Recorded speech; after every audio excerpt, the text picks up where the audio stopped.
Okay, guys, today for the episode, part 6 for the Cinderella Phenomenon, we're about just to start the chapter 4. 4, right? I don't remember. Okay, chapter 4. So, yeah, let's continue. Where is it? Yeah, it's about to be so much fun. It's been more than a week since Rod and I returned to the marching. He has been avoiding me ever since that day. Not that we have much cause to be around each other nowadays. I'm constantly on my feet preparing for Emmeline Ball. I mean, sorry, I burped. Help me, okay? This is ridiculous. This always. Everything is ridiculous for you, Seth. Everything is ridiculous for you. Better to be busy than bored, princess. I stopped for a moment to better balance the pile of fabric that I am carrying. One of the maid has ordered me to bring this to the designated room so that it can be Sort out. I'm being reduced to fetching and carrying, and I've made no progress on accomplishing my first good deed. Yeah, she's going to be such a long story. She didn't even complete her first deed at all. Damn. I thought that simply following order from the other maid would help me get my first good deed. I felt a shuffling in my pocket, and then noticed Delora picking her porcelain face out. Better to obey rather than disobey, at least. You're not going to get good deed being stubborn. Anyway, you have got to put yourself out there a bit more, princess. You can't do whatever is convenient for you. That's not good. Delora had been no help at all. Wait, are we going this place? Isn't this where your room is? I stopped in front of the door to my old bedroom. Ever since I came here, I have been ignoring this room. No one to see what the king did to me during my absence. Do you not want to go in? Why should I? It's not as if it's my room anymore. Oh, you're no fun. Aren't you curious about how it changed? I would be lying if I said I wasn't. I guess a little bit wouldn't not hurt. Ooh. Oh, it's still the same! I stepped into my room and closed the door behind me. Hmm? It's a stepping into the past. The room exactly as I left it. It seemed completely untouched. Oh. Mama later the Lord is standing before me in her human form. It feels like someone be dusting in here. Strange, considering no one should remember where this should even belong to. I glanced around, eyes wide. Everything looked the same. I put the fabric that I'm carrying down on my bed and made my way to the shelf with my doll and display. My eyes paused on a specific doll. Wow, why? This. One was not here before. Delora raised an eyebrow. Maybe just remember that one because she was very memorable. You do not have a lot of doll after all. You do have a lot of doll after all. No, I know each of my doll by name. This one is definitely new. She looked very similar to the doll I saw at Rica shop. I quickly turned at the sound of the doorknob. My eyes moved to Delora, but she had already turned into doll and tucked herself in the corner of the shelf with the rest of my doll. Emily stayed in the doorway, eyeing me curiously. Seth? What are you doing here? I made a mistake and thought I was supposed to bring this fabric here. I hope she does not see my through my life. Emily shook her head, smiling. It's not your fault, we said. You're still getting used to the place, and it's my room. I got us here all the time when I first arrived too. It's really interesting though. Father expressly ordered that it would be kept clean, but otherwise undisturbed. Why would he say that? He won't say why, but apparently this room is very special to him. Maybe it belonged to someone he cherished. Cherish? What a joke. Still, I cannot help but feel hope at her suggestion. I don't think Father will let either of us be in here. We should leave soon. I only came here to put a ribbon on one of the doll. One of the doll? Yes, I put one on my doll here. She walked past me, picked up the doll I did not recognize. I bought this. I know Emily always visits Veronica, but I do not think she liked doll. She always preferred receiving and buying books, so why she does have this doll? Do you like dolls? What? Well, I don't mind them, but I don't usually buy them for myself, no. So why did you buy this one? Emmeline looked at the doll with sad smile and shook her head. I'm not sure. I bought it as a gift. I remember that much. I was going to give it to someone who liked doll. Someone I wanted to befriend. I don't know why, but it felt right to leave the doll here until I can remember who I was meant to give it to. Emmeline is silent for a moment before she turned to me with a bright smile. I know you have a delivery to make, but could you come with me to the pallet entrance first? Mother is real busy talking with the cooks, so the fabric can wait. I resist the urge to glare at her. She better not be dragging me around to do yet more errand. I'm expecting a delivery. I might need your help. I thought so. I have no choice but to nod. Of course. I begrudgingly follow Emmeline toward the entrance, and there is I see the delivery carriage. A familiar person standing beside it. Ah, Viorica. Emmeline pulled Viorica into tight hug. I turned my attention away to glare at the number of boxes at the back of her carriage. I will have to help carry them inside. How are the preparation of the ball coming? Emmeline's smile seemed forced at first, but then eased into something softer. It's going well, I suppose. How about the wedding? This evening I finalized the date. It will be 2 days after your ball.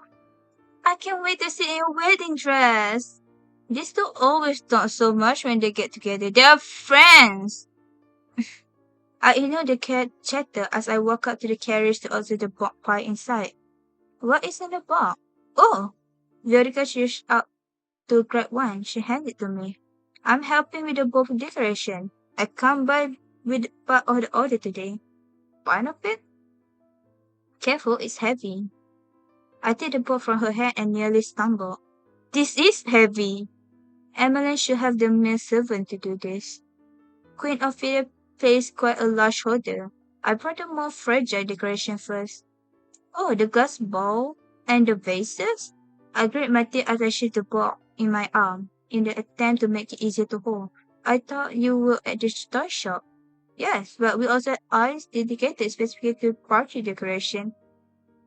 What kind of toy shop is that? Ray, will you be alright? You said, I feel annoying simmer within me. I'm obviously not alright. Emily reached out to help me with the ball, but she's too late. I've only taken one step forward and did the boat slide and stumbled managed to cradle my arm, but it way too much for me. Before I hit the ground, she strung out around my waist, pulling me back upright. The boat is taken from me. Oh, Ron! Hey! Hey! Hey! Hey! Hey! This! Damn! My heart and mind are racing, and for a moment, I cannot comprehend what just happened. Are you alright? What? I glanced to the side and shot to see Rod standing there. The expression on his face gave nothing away, but with our close distance, I can see some flicker of emotion in his bright eyes. Confident?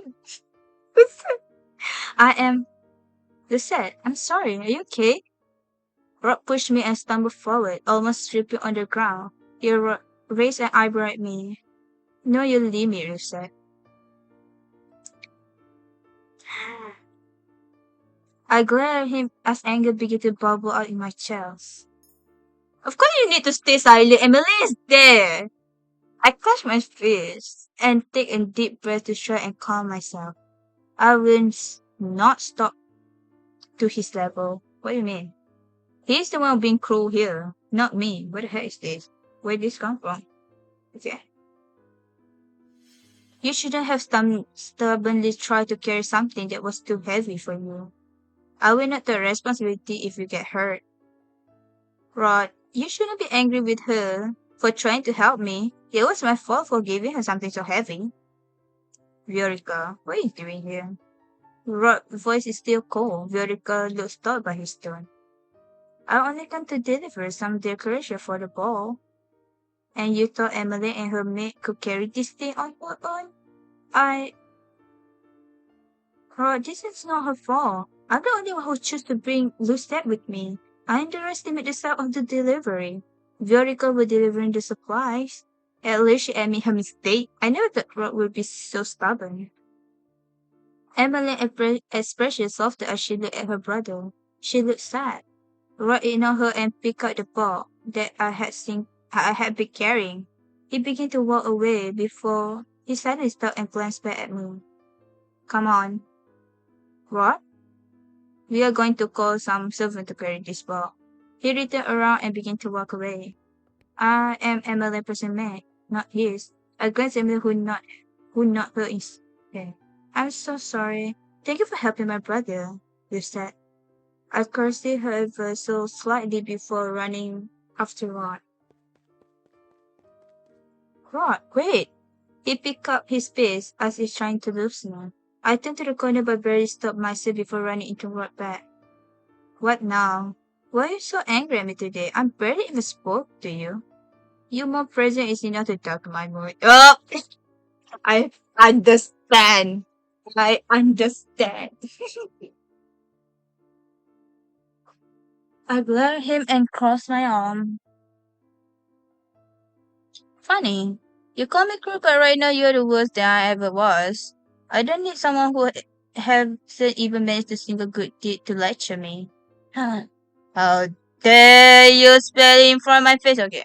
But it's true though. I had to try very hard to resist the urge to slap him. You were supposed to help me get a good deed. As I said before, I never agreed to this.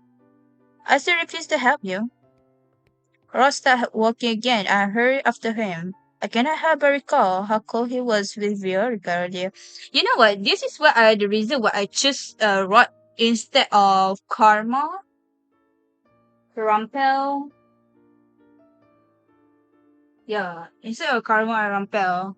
Because this is how Rod is. You know, like, not just easily going to like helping you. That's all. Because she needs someone is hard, who is the same what you say stubborn as you. Yes, I thought they were friends, but he treated her like this at the toy shop too. Why are you so very angry with Yorika earlier? No reason. I raised an eyebrow when Roy quickly answered the question. Then you were cold for no reason. You have such a princely disposition. Rod frowned but has no rebuttal for my words. You must be generally cold and unfriendly.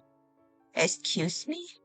That will explain why you treat Viorica as you did. I had thought that you were childhood friends. Viorica was always closer with Emmeline than with me. We have been friendly once, but we have since become distant. Distant? It's none of your business. I know you like her.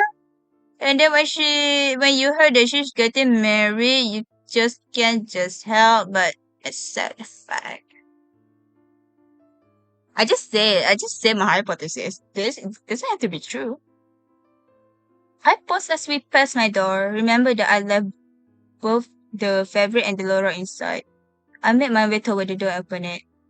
What are you doing? None of your business. Enjoy your field trip? I frowned and see her sitting on my bed in human form. What would you have done if it wasn't me? As Richard had sense of disdain. Delora? Rose slowly entered the room. It's nice to see you, Lady Delora. Nice to see you too, little Sabby. Why are you here? Delora shrugged as she inspected her nail. I thought I would help the princesses since someone doesn't seem very willing. Rod furrowed his eyebrow at her. I didn't. Yes, I know. You did sign up for this. But do you really think you have a choice, Rod? Delora asked Rod pointedly. You know the consequences if this fail. Rod looked away, expression conflict. Consequences? What are you talking about? Consequences for not helping me with my curse? Rod slightly heavy before turning back to Delora. He does not pay attention to me. I'm not the right person to do this. Doesn't matter what you think. The princess thought you were, so suck it up and do your job. Oh, this is why we love you, Delora. This is why I love you. Rod is silent for a few moments before he finally faced me looking resigned. I will help you then, but don't expect me to change my opinion of you. I assured him. It's not like I was expecting you in the first place. Delora grinned with a clear charm. Good talk. Rod sighed. In order to achieve your good deed, you're going to need to mend what you broke before. I feel I already know what he's going to say. My sister always wanted to be your friend, so you must do just that. Show her kindness and you may be able to get your first good deed through her. Show her kindness, huh? Cues family. The Lord decided to stay in my room for a time being, saying that she believed Rob will be able to help me for now. Later, I made my way to dining room with a favorite and see Emily and Philip inside. What's that? Ah, I see you have favorite. Thank you. Ophelia take the top most sample of fabric and began to inspect it as Emmeline walked up to me. Where's what? He returned to his study. Oh, right. He has history lesson today. And I'm yet to finish my history homework, which due tomorrow. Oh. As Emmeline muses aloud, I ponder what Rod told me earlier. I must make Emmeline friend. But is there really a good date? Yes. Depend. However, didn't send the servant out before he went back to his room. I want to tell him that Vidworka and I had already called on God to bring the bond inside. Maybe he decided to start his lesson earlier so that he could make your dance lesson this evening. Dance lesson? Father wanted to hire the best dance instructor in Angel, but I honestly more comfortable with Rod teaching me. He's a good dancer, so father has allowed it. Then surprised. I didn't know Rod could dance. He used to prefer singing, but then Ophelia trailed off. I know that she's talking about the fairy tale curse, but I do not expect her to divulge such information to me like myself. Mm-hmm. He told everybody, yeah? He decided to focus on his dancing for the past few months. Ophelia glanced down at the fabric, then looked up and smiled at me. What is that? Will you mind helping me with this? I obediently walked over to the fabric Ophelia wanted me to look through. They're apparently sample for the tablecloth that will be used during the ball. Oh. This is going to be a long day. Of course, it's a ball. It's a ball to do it. Rob came immediately to the throne room after his history lesson to start on his dance lesson with Emily. I'm only standing here because it is my responsibility as a personal maid to watch over her as she practices. I watched as she stepped out of the rhythm and Rob sighed at her. You're doing it wrong. This is the 10th time. Sorry. Again. Fierce. Scared. They start from the beginning. I unable to stifle my own sigh when Emily messed up the same step again. This would make the 11th time. I'm very terrible at this. Would you rather have the royal dance instructor teach you? He has more experience teaching than I do. No, I really don't want you to teach me, Rod. I'm sorry that I'm such a slow learner. You will always do everything. Singing, dancing, cooking. Prince Rod cook? Yes, Rod does good. You're very good at it. You didn't have to tell her that. Does it really matter? I love bringing about how talented my little brother is. Yeah. I still think of being. Yeah. Is he embarrassed?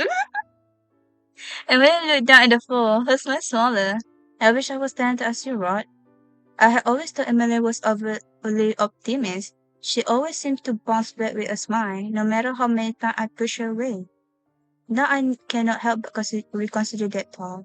Still, seeing her like this is only irritating me. Pitying yourself will get you nowhere. Not everyone can be perfect at everything when they first start out. Hmm? I remember when mother gave me similar lesson. She was always such a harsh teacher and she hated when I showed weakness in front of her. She made me keep practicing until I had perfect whatever it was she wanted me to do. Failure was never an option. I never had time to self-pity. Instead of feeling sorry for yourself, just try harder. Let failure inspire you to do better. Lucette, that was... She's right? Instead of complaining, I should be working harder. I let out a spirited sigh and crossed my arm. You always let your feet whenever you reach the underwrite team. Instead focus on your counting your step and let Prince Rod lead you. Worrying too much on your next step is what put you off rhythm. Emily stared at me. Can you dance? You said. I can. Why? Wow, that's amazing. There's nothing amazing about my being able to dance. Her praise made me embarrassed regardless. Maybe I could have faster seeing someone else do the dance first. What are you talking about? It might be easier to copy the step if I can have someone perform them first. She turned to me suddenly bright eyes. Will you help me?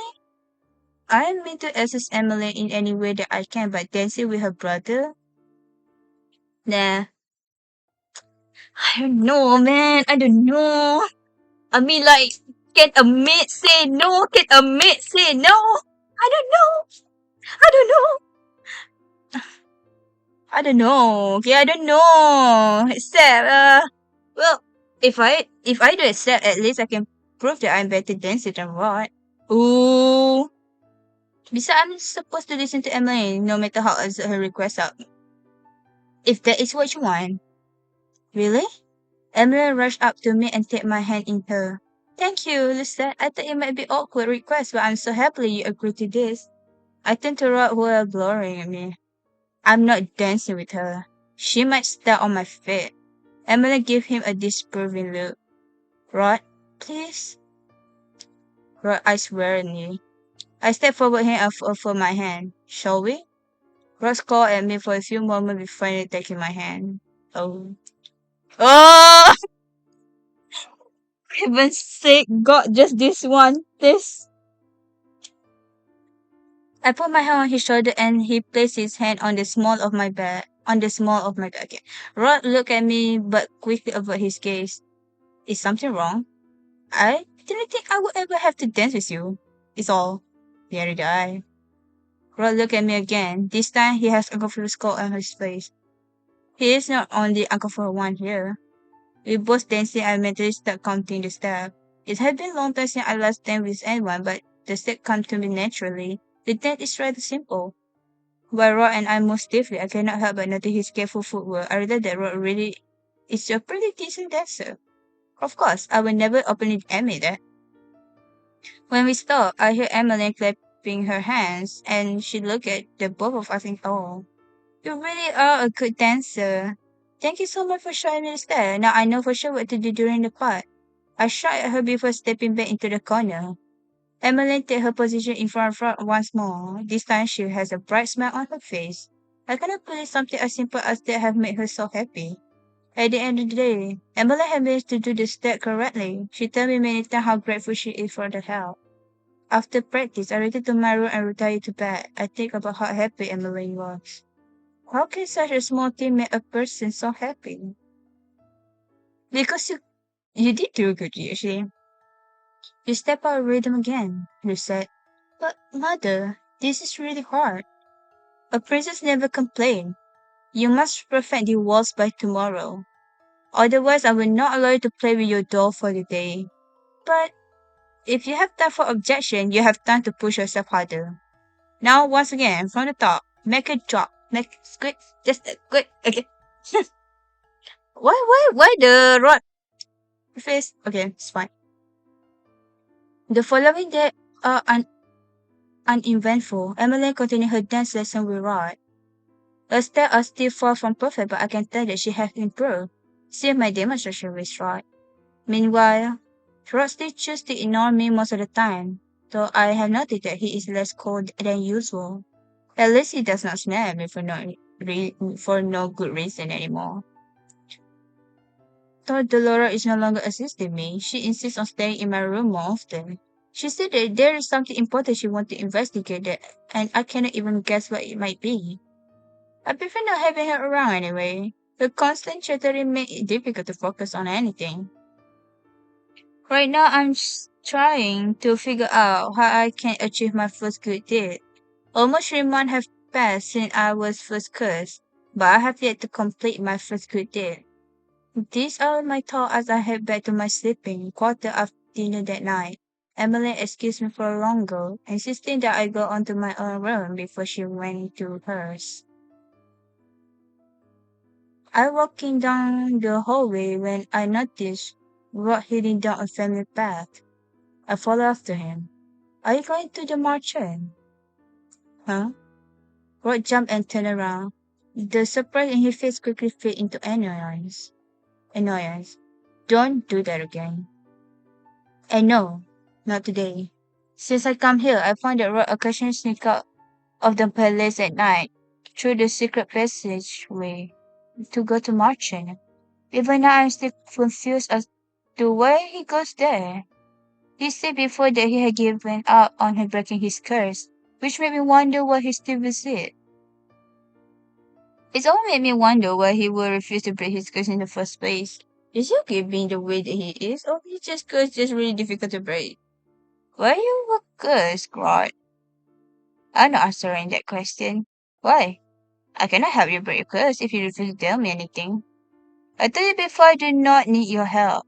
But I choose you as my partner. You help me, I help you. It is highly likely that breaking rock curse will also come for a good deed. Ross called at me and crossed his arm. I'm afraid that this isn't how this works. At all. The sound of footsteps kept me from coming back with retard. We both turned to see Sir Arcas approaching us. Prince Rod, good evening. Good evening, Sir Orchestra. Sir Orchestra turned to me and raised an eyebrow. Shouldn't you be tending Princess Emmeline? Rod silenced me with a look. He moved to stay in front of me, shielding me from Sir Orchestra's gaze. We're just about to go to her. Let's go, Liz said. Rod straight away and quickly proceeded to Sir Orchestra before following after Rod. I can still feel Sir Orchestra's eyes on my back as I walk away. I try my best to suppress a shudder. Ron and I walked through the hallway in the silence. We both stopped in our track when we heard the clattering of silverware. I looked around and realized that the sound has come from behind the cellar door that is slightly open. The dining hall. Oh no! That's Emmeline's voice. We did not see Emmeline when we entered the room, but there is a dizzy array cutlery set out on the table. Emmeline? Emmeline surprised us both by crawling out beneath the table. She flashed us an embarrassed smile as she gets to her feet, holding several forks and knives in her hands. What are you doing here? You should be ready for bed. Sorry. I iced the silverware on table. I thought I could practice before I sleep today. It's already been incredibly long day for her and she's doing this? I watched Emmeline put the cutlery back onto the table in the wrong place. In the wrong place. You need to rest, Em. I will after I practice the placement on one last time. She smiled at him before returning to the table. I don't know why a person would need so much cutlery. One fork, one spoon, and one knife should be more than enough for any meal. And all these glasses, if I recall correctly, this one is for water, this one is for red wine, and this one is for white wine.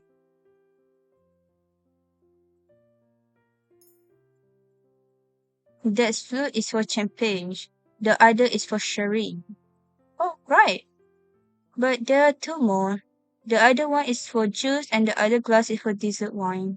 This dessert wine glass will only be used during the dessert course. And the juice glass is only be used when the juice is being served as a course. Otherwise, it's placed next to the water goblet. I see. I see Rod staring at me out of the corner of his eyes. His lip twitched before he turned back to his sister. It looked like he was about to smile. Then what are these for? Emily pointed out the group of folk in front of her. You use those every day, Your Highness. You should know the answer. Emily pointed at that as she read the off name. Dinner for fish for salad. Alright. You know so much about etiquette too. You're really incredible, Lucette. You make a better noble woman than I do. Even if I told her I was a noble, it's not as if she would believe me. I just read a lot about all these things. You read and know enough to put it into practice? That's amazing. Especially since you haven't even been with us so long, right, Rod? Rod shrugged. She does not, much to my surprise, disagree. Perhaps you should be my teacher, Lucette. I can learn so much from you. Emmeline quickly straight out the cutlery. Now that I think about it, I have come to realize that Emily is much more than she appeared to me. It's probably because I'm forced to spend so much time with her as her maid. She's different. She's raw and not as considerate and more humble than I had originally thought.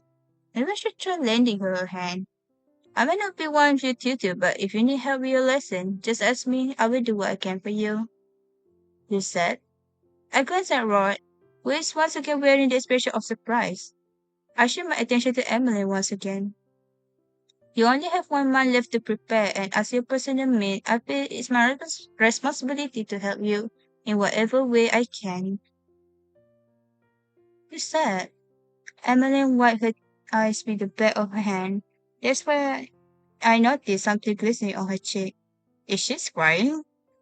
You are extremely kind, you said.